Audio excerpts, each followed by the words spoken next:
Hello, everyone. My name is Felicity Beissman. I'm from the City of Greater Bendigo and coming from Jajawarong country. And Lisa, as I said before, it is just such a wonderful campaign. If we could do anything like that, replicate that in Bendigo, I would jump on it in a second. And just it's proof that clever, creative thinking doesn't have to cost a lot of money. Great ideas don't cost a lot. So congratulations, brilliant. This one, I'm going to be talking about menopause in the workplace. And so you might recall back in 2023, the Victorian State Government did a Listening to Women's Voices landmark survey, and that showed this strong correlation between health and gender equity and revealed what most women knew to be true, that a gender pain gap existed and that it exists in the workplace too. And so women were reporting that their pain was being minimized or dismissed or just not visible and by medical practitioners. And as I've been reading a lot of literature about this, addressing menopause and menstruation in the workplace has been coined the next frontier of feminism. And so this survey led to the inquiry into women's pain last year, which then led funding for endometriosis and pelvic pain clinics specifically to address women's pain. And so the first one, there was one in Bendigo too, which was very exciting. And so in our Gender Equality Action Plan developed back in 2021, we had 2 actions dedicated to consulting staff about their experiences of menopause in the workplace, what meaningful workplace support mechanisms look like to them, and then us implementing them and raising their profile. And this included actually naming periods, menstruation, menopause, endometriosis in our workplace vocabulary and normalizing the terms. However, because this has been a taboo or sensitive topic, it's sort of sat in this, how are we going to approach this basket for a long time, simply because we just didn't know the best way to address it. We want to address it, but we want to do it in a way where people don't feel exposed or uncomfortable. And so it sat there for a while. And with a large workforce, we have 222 women in the 40 to 55 age bracket who are potentially navigating perimenopausal or menopausal symptoms. So it's a very real issue for a lot of people. And then Women's Health Loddon Mallee announced that the Care Partnership was hosting an online menopause friendly workplaces workshop. And instantly, I just knew this was the exact opportunity we needed to leverage to engage our staff by bringing in expert voices and then having a reason to sit around and chat about menopause in the workplace. So, what helped facilitate this, I guess, from a systems point of view, was that we have this online MS Teams group at the city called the GE Feed. And the reason I set it up this way was for it to be like every time I see a great article or an interesting, just something interesting related to gender equality, I can't email 100 people. Like it's just, yeah. So it's just this way of being like short, sharp things that anyone who's vaguely interested in gender equality can just be sharing with each other. And so, yeah, so it could be, celebrating the first time. You might recall that the women's cricket grand final in Bendigo was held at the QEO for the very first time, or that the inquiry for women's pain survey is live, or whatever it is. And there's over 100 staff who regularly engage with it. So I posted about this upcoming menopause friendly workplaces workshop, and it really hit a nerve. And a colleague at the depot posted on this post, she commented saying, everyone, this has prompted a huge response out at the depot. And then that made me think, because it had been actually quite difficult to engage a lot of the staff at the depot, but suddenly it was spreading like wildfire at the depot. So I thought, how can we actually get as many people engaging in this as possible? And so I reached out to Hayley and said, instead of us, registering individually, could we have group viewings at the depot and at Galkangu? And she said, yep, go for it. We can make that happen. And so we had 43 staff register, and staff found the concept of openly discussing a taboo workplace topic really refreshing. And so it clearly indicated that reproductive health and the workplace really do intersect.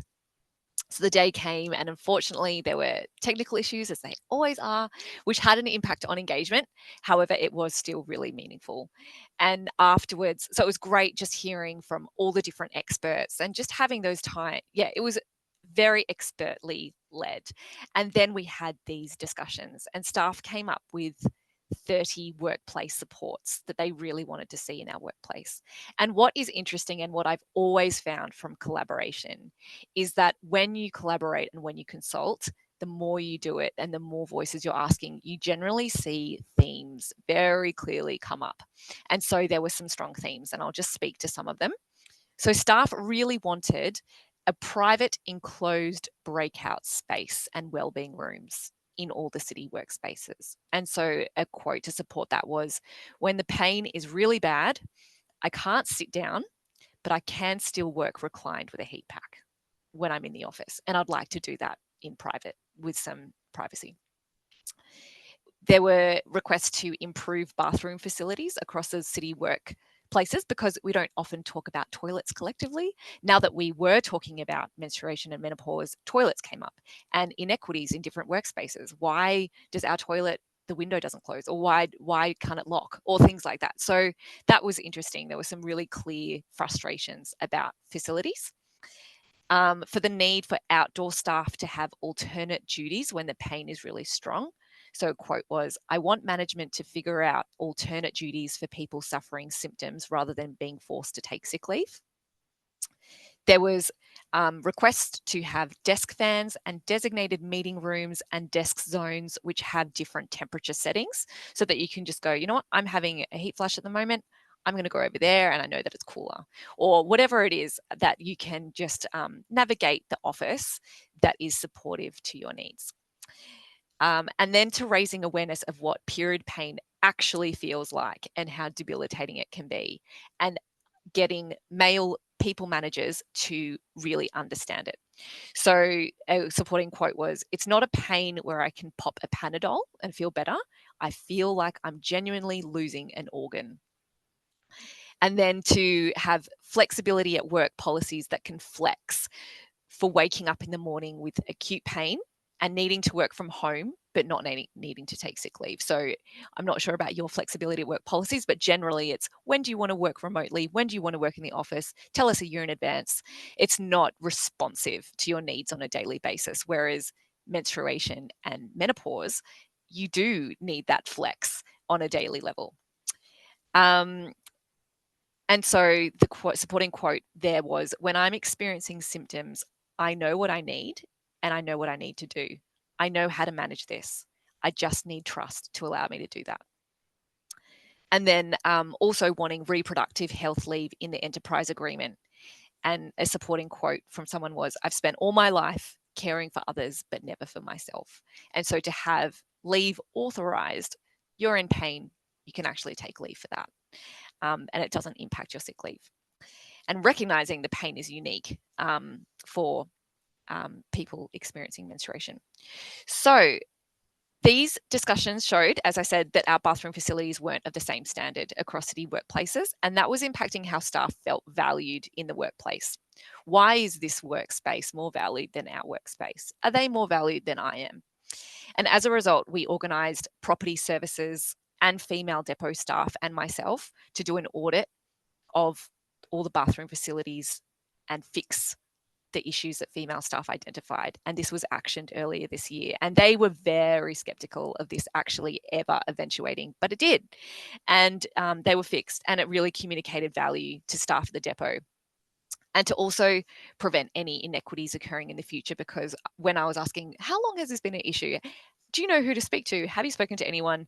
It was this, you know what? I don't know. I don't know who the best person to speak to. I'm not really sure whether it will get fixed. So we spoke with property services and said, what is the best and quickest way for someone to alert that there's a maintenance issue that we can get fixed? And so they gave us a QR code to a direct form, and we put maintenance posters up behind every toilet cubicle around all the workspaces that just basically said, take a photo of the issue, upload it, and we'll get it fixed for you.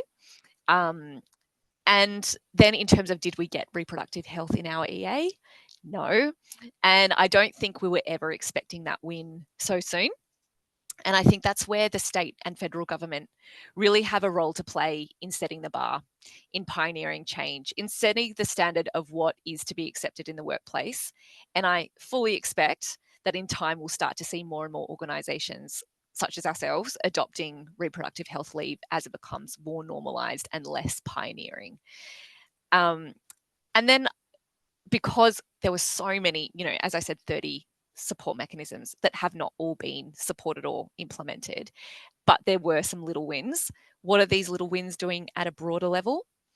I liken it to yeast in dough, where these little wins are compounding to create culture change that becomes visible over time. And have my expectations been moderated working in a large local government setting? Yes. I think the saying, if you want to go fast, go alone. If you want to go far, go together, suits me, because I feel like I'm a person that works fast. And I'm like, if we all work fast and we all believe in this, we can go far. We can work fast and far. We can go fast and far. But I think there's enough, and I think there's enough best practice examples for us to do that. But local government is a slow moving ship. And I think the most enduring ones are the ones where the winds compound over time and you bring the most people along with you as the ship turns, and are most appreciated when you look back at 5-year marks.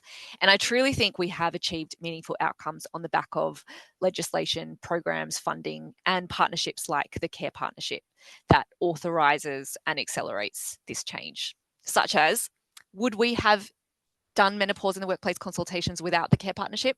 I'm not sure, but definitely not as effective as it was. So thank you very much.